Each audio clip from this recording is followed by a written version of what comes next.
Hi, welcome back to Slow Podcast, focusing on that which takes time to grow. I'm your host, Kevin, and this is my dear wife, Esther here. Hi, we're back. Seems like we're on the ball. Yeah, I love this new season Oh, of yes? conversations that we're having. Okay. Why? And this time round, We are more prepared, We're more prepared, focused, focused, planned, planned. Plan and prepare is the same thing, but yeah. zoomed in. Zoomed in. Yeah. Cool. Feels like there's a hidden message. No, you I want to feel say like to me. our marriage has gotten to a next level Whew. because I got you to I love come into my side of how things should work it. Okay. with proper planning and curating of topic. And today we want to talk about something that came up after the last two episodes. Mm-hmm. We are in this whole season talking about the important elements of how to sustain success and happiness through high performance coaching. Yep. And today I want to talk about authenticity. Yeah. Right? I brought up authenticity the other day and you said, I have something to say about it. Why Yeah. don't you start? Yes, I think we're living in a world where big concepts, overarching concepts, themes, and filters dominate conversations. Like, oh, I'm an introvert, and then that's it. Everybody else is an introvert, or I am whatever. So, and all of us should be vulnerable, and then we kind of like whether we understand the word, the term, the definition of what vulnerability is all about. And everyone just throw out all these big. Vulnerability is a good topic, by the way. You can, Next one, okay? yeah. So people throw out all these big concepts, and then after that, knowing or unknowingly,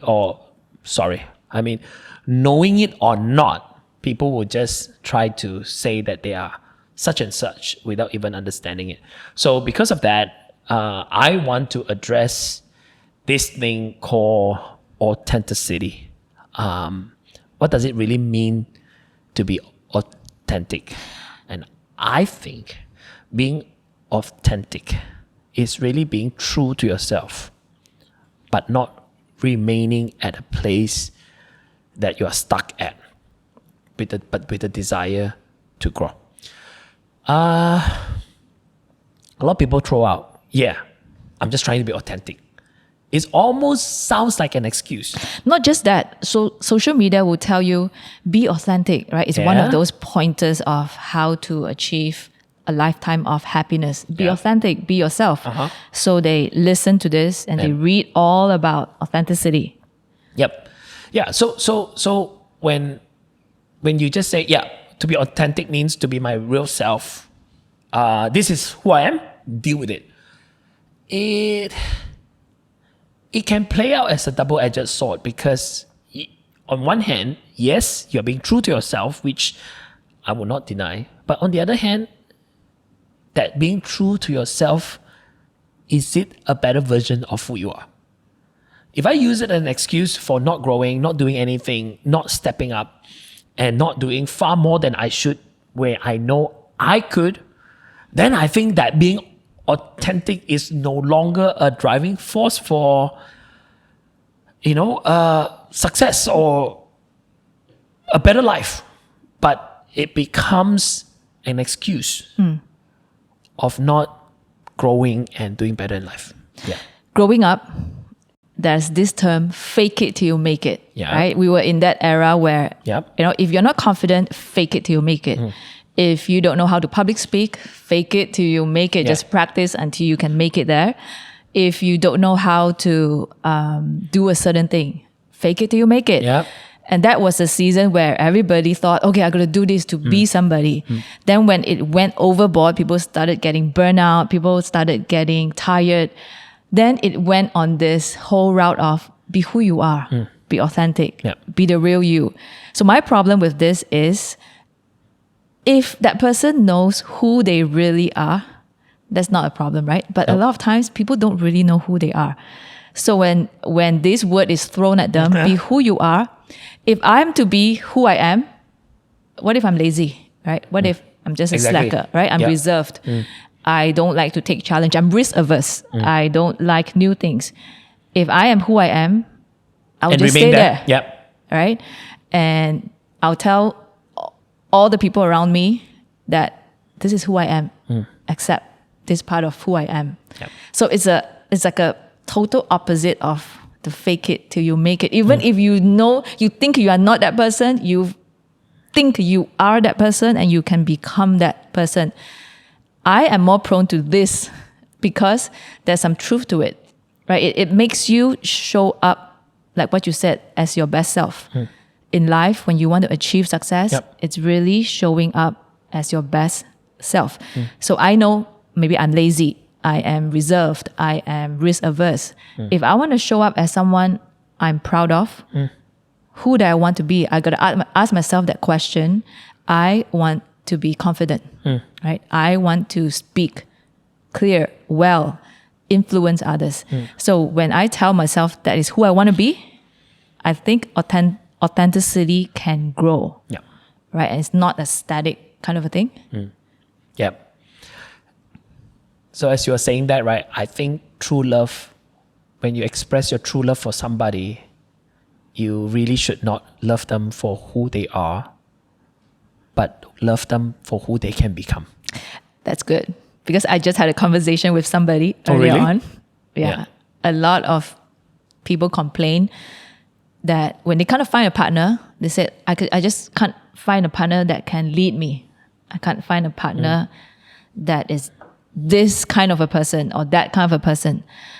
But like what you said, when you want to love somebody, are you able to love the future side of that person, right? That they're growing, becoming, they're evolving into that version of themselves. Yep. So you should start off by loving the person for who they are, but you must also love the person enough so that you also love the person that they are becoming. But people will question, right? But isn't that faking it, right? That clearly is not you. Why do you show up in that manner, right? Are you just being fake? Are you fake or are you being real?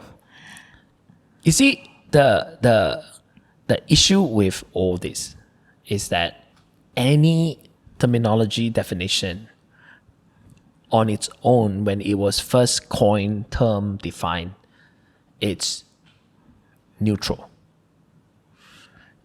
It depends on the person that takes it on. Authenticity is neutral. But if I take it as something for me to grow, then authenticity is something that's good for me. But if I use it as an excuse for this is who I am, take it or leave it, so it's, it becomes something else. So fake it till you make it, it's neutral. But if you take that and say, I'm going to have this to motivate me because I'm very tired of who I am and I don't seem to be able to break through. Maybe I just have to copy somebody. If I cannot be like them, maybe I begin with the exterior, the external, like the hairstyle, the clothing, to a point that, maybe by wearing a cape, I believe that I can become Superman. So when we are able to take ownership of what that truly means and say, I'm taking the good part of this neutral statement and make it good for myself. Why not? Right? So it just, when something is trending, it's very dangerous if you do not know who you really are and who you want to become, and you just get dragged on. So to me, that's the problem with the world we're facing now, the challenges that all of us are facing in our world today. Interestingly, we've been in many backstages, right? In conferences where we are in a green room, we are sitting among speakers. And I don't know, you noticed this, a lot of times, some of those big name speakers in the back room, they are a total opposite. They are reserved, they're just quiet, maybe sometimes awkward. And then the next thing you see them on stage, that vibe, that energy they bring, that clarity, that confidence is a total opposite. And I think that is what authenticity is really all about. That you are you are not just one side, one facet. Wow. Correct? If you see all these people, that charisma that they have on stage, you don't see that same charisma when they're in a public setting. They're more reserved. They're listening. They're asking questions, trying to learn from other people. Okay, but sometimes I also think, as a speaker myself, I think sometimes maybe I'm conserving energy. I would think, I don't do that a lot. I would think that they have to get on to the character of the talk that they want to bring forward. It's not fake. It's just to put yourself in a place of the context of what you're trying to talk about.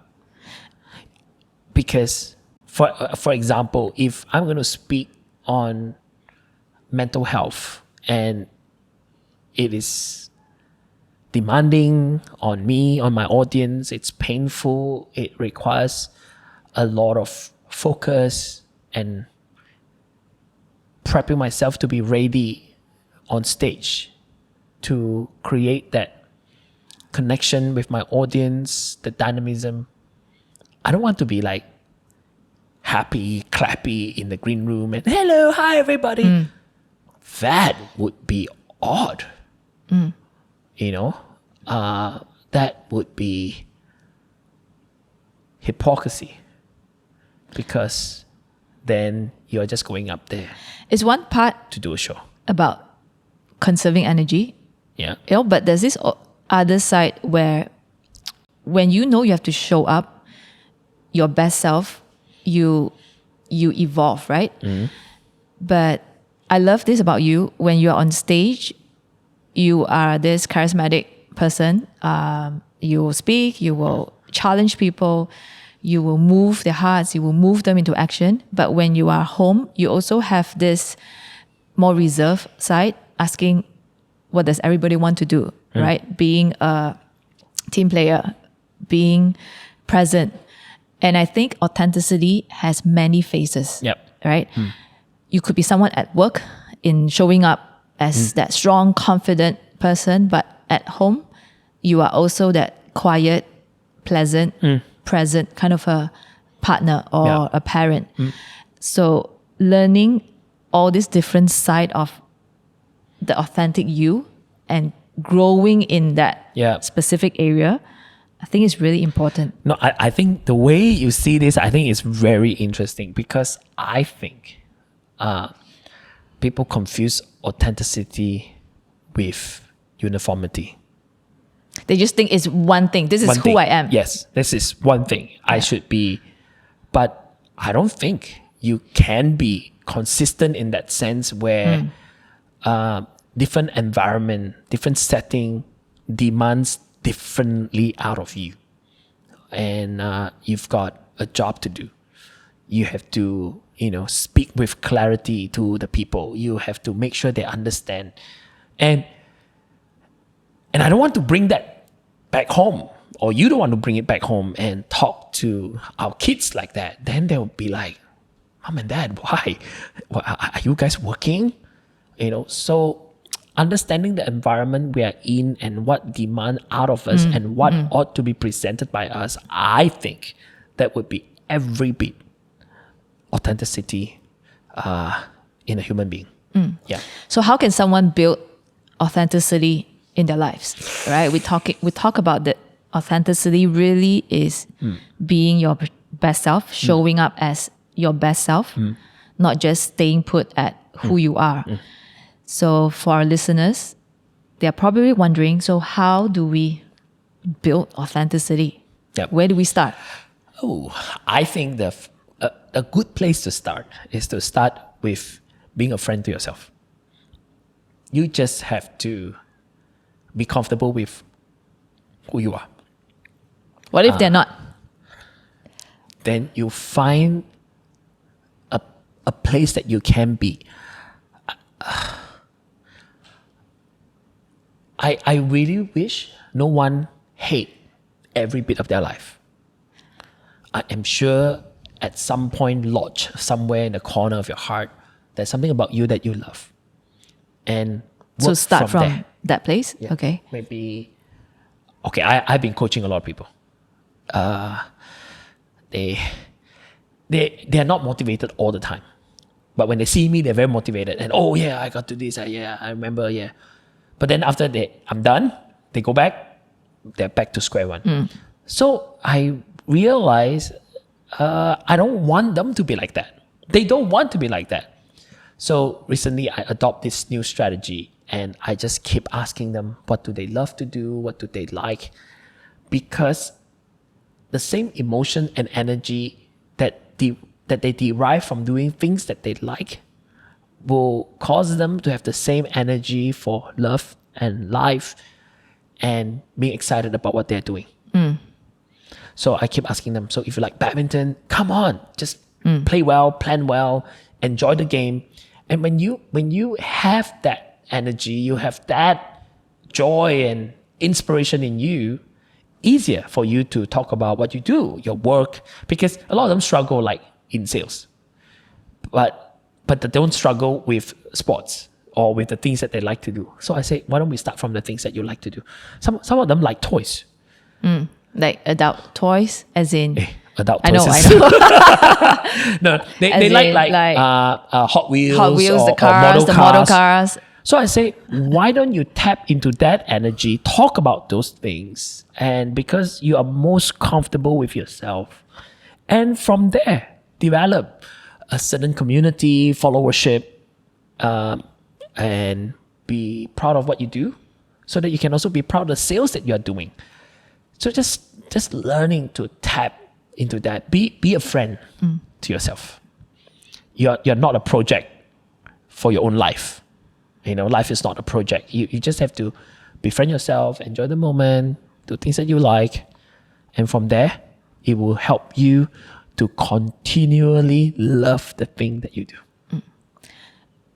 One of the things that pops up a lot during coaching sessions for me is when a person will complain how they feel lousy about their life, right? They're not happy with where they're at, yet they want to be authentic, right? And they're stuck in that place. And we talk about how authenticity is becoming your best self.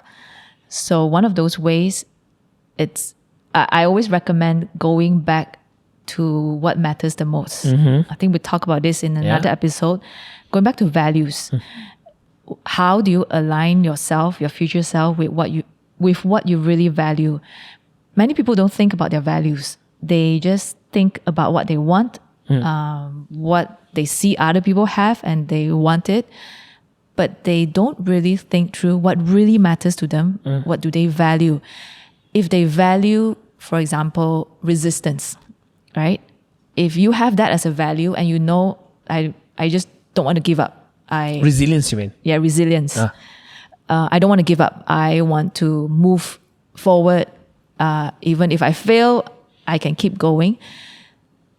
If you are just staying put as your authentic self, when you face the first failure, you probably think, oh, this is who I am. I don't deserve that. And I'm just a nobody, I'm a failure, right? That can be authentic you. But if you stay there, you will just show up as your worst self, right? So if you know you want to be your best self and you strive towards that value of resilience, you will push yourself to be uncomfortable and you keep going. That's where you start evolving. You start taking the next step and you keep moving forward. And authenticity, I believe, really begins when you align with your values, what matters the most, and start from there.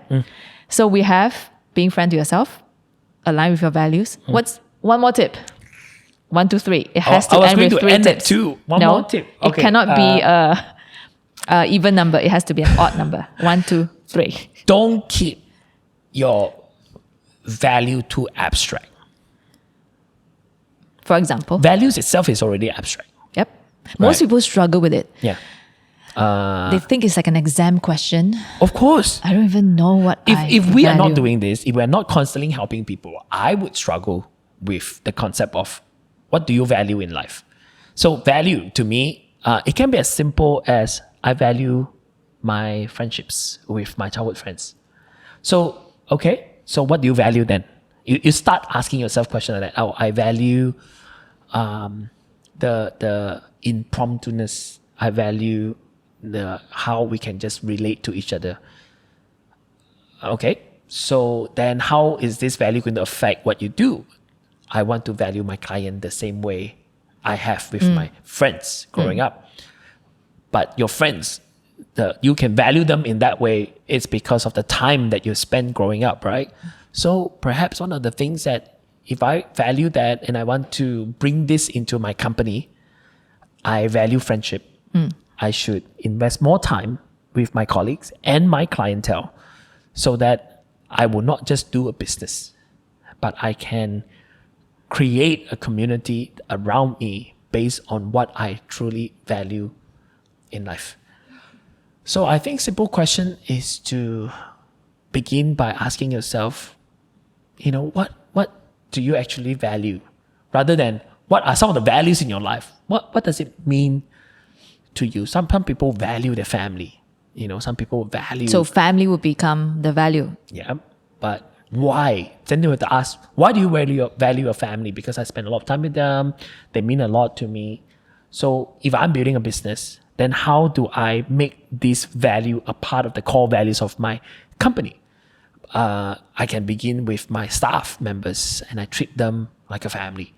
But it's not going to be the same. Your families cannot change, but your staff members may not be with you forever. So you have to set different parameters between your actual home family and your company family.